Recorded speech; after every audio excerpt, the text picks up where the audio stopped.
হ্যাঁ, আগের বছর ইউটিউবে ভিডিও বানানো বন্ধ করে দেওয়ার এটাই ছিল প্রধান কারণ। এত শরীর খারাপ হয়ে গেছিলো, আর আমি ব্যাক করেছিলাম বাড়ি থেকে দেরাদুনে একাই, আর সব কিছু একার সামনে ভিডিও বানানোটা পসিবল হয়ে যাচ্ছিলো না, আর জিনিসটাকে একটু প্রাইভেট রাখতেও চেয়েছিলাম। এই ছিল আমার প্রথম ইউএসজি রিপোর্ট, যেটা আমি করেছিলাম 7 সপ্তাহে। আর এসব দেখে আর শুনে সবচেয়ে বেশি এক্সাইটেড ছিল অহন। আমার বোনু না। কি বলছিস? কি কিনে দিতে বলছিস? বোনু। বনু কিনে দেবো তোকে আমি? না, একটা ভাই কিনে দেবো। তাহলে কি করবি? না বোনু। একটা ভাই কিনে দিবি। না। কি করব আমি তো নিজেই জানি না। আর এই পার্টগুলো ছিল আমার প্রেগনেন্সির সবচেয়ে সুন্দর মুহূর্তগুলো, সবচেয়ে সুন্দর অনুভূতি, যা প্রত্যেক মেয়েরাই একবার না একবার এই জীবনে ফিল করতে চায়। আমি খুব ভাগ্যবতী যে আমি 2বার ফিল করতে পেরেছি। হ্যাঁ, সেটা হলো বেবি কিকিং। আর ইনিই ছিলেন আমার ডক্টর।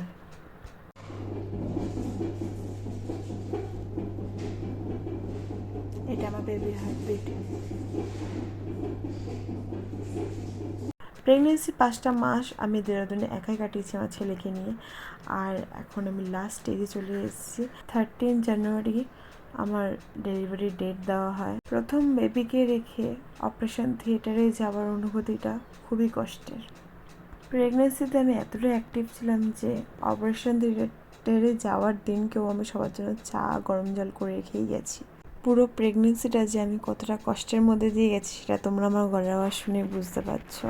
এখন সব কিছু মনে পড়ছে। যাই হোক, এখন আমি বেবির সাথে কথা বলছিলাম, তারপরে ছেলেকে ঘুমের মধ্যে রেখেই আমি আমার শাশুড়ি মার কাছে দিয়ে সকাল সকাল বেরিয়ে পড়লাম হসপিটালের জন্য, দেরাদুনের ম্যাক্স হসপিটাল। ওখানে আমি ডক্টর দেখিয়েছি, ওখানেই যাচ্ছি। আমার সাথে কেউই নেই। হ্যাঁ, আমার স্বামী ছাড়া, আমার বর ছাড়া আমার সাথে কেউই ছিল না।